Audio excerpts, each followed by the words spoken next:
Nu ko, šoreiz ir riktīgais elektronikas. Atvilka pie mums mironīti. Nevar iedarbināt. BMW E65 virsbūve. 7. sērija. Dīzelītis.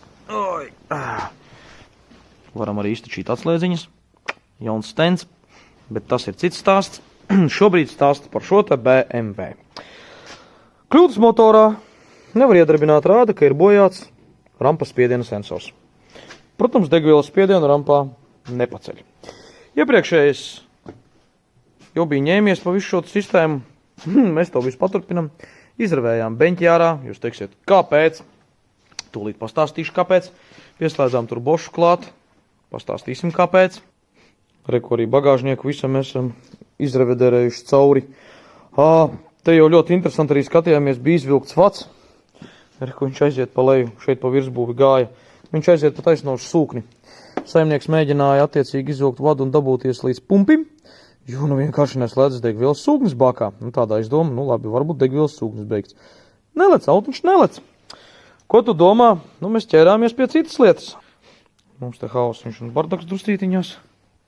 Jau, protams, kārtībā visu esam atraduši, tāpēc varam arī jums parādīt. Protams, ka autiņš tagad pielec un viss strādā. Ne mums krutie boši, neviens mums nevar palīdzēt. Tikai un vienīgi paši sev. Bet, rekur jums ieskatām, varbūt jau nojaušat. Skikbrake. Jā, firmas ražojums tātad. Skikbrake ir tāda firma. Šis te ir, tas saucamais čips, IMO čips.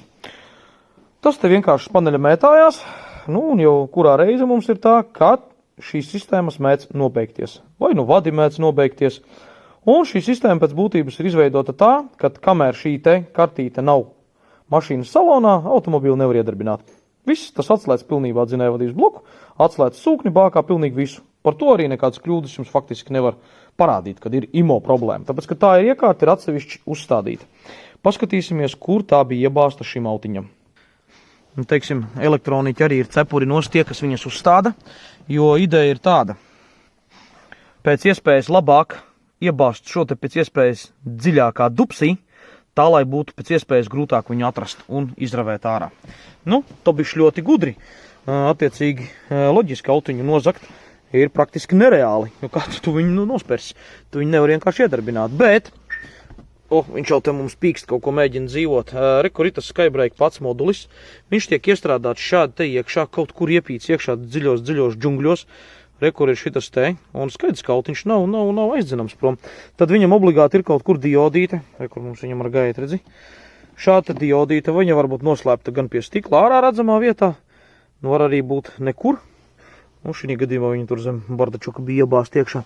Un, ja mēs skatāmies, tas viss izskatās, briesmīgi, ko tur runāt.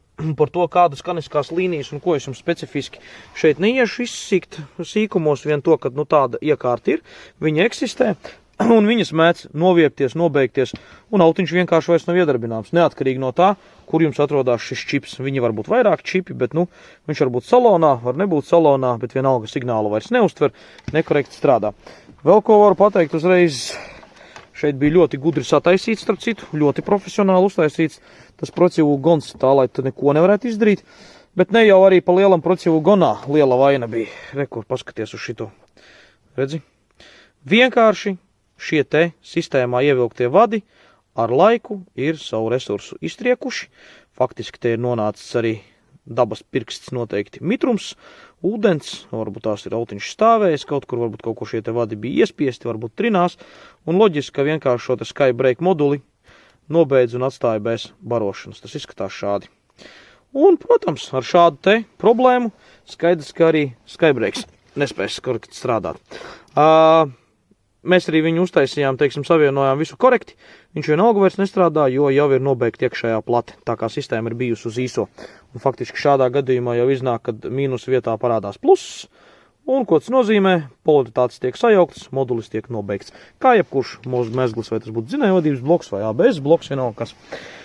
Tā kā šādi te, un šobrīd visu to esam sakārtojuši, ko pamēģinam piešķilt. Atslēdziņu šādi te, skaista, čipiņš, ieliekam iekšā. Un parādās dešs. Un sāk gaudot signalizāciju. Ot tevi bija izrādās, tev vēl atsevišķi signalizācijas stāv, rekur. šitie te vadi ievest iekšā signalizācijas daļā, tāpēc arī taurē. Šitas jāsavieno kopā ar šito. Ka šitos abus saliek, tad mums motoriņš no pusapgrieziena lēc. Un vairs nekas nebloķē motora darbību. Nu un tad beidzot ieslēdzam aizdedzi un šķiļam.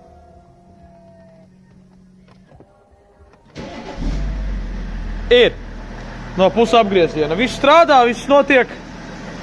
Būmērs vienkārši lido kosmosā. Esam tikuši vaļā no liekiem sūdiem. Sataisījām šeit visu kārtīgi. Ar kembrikiem. Kur aiziet pa taisno. Tā kā viss kārtībā, līdz ar to IMO problēma fully solved. Thanks for watching. Lai veicās ar immobilizeru atrašanu un izmešanu ārā.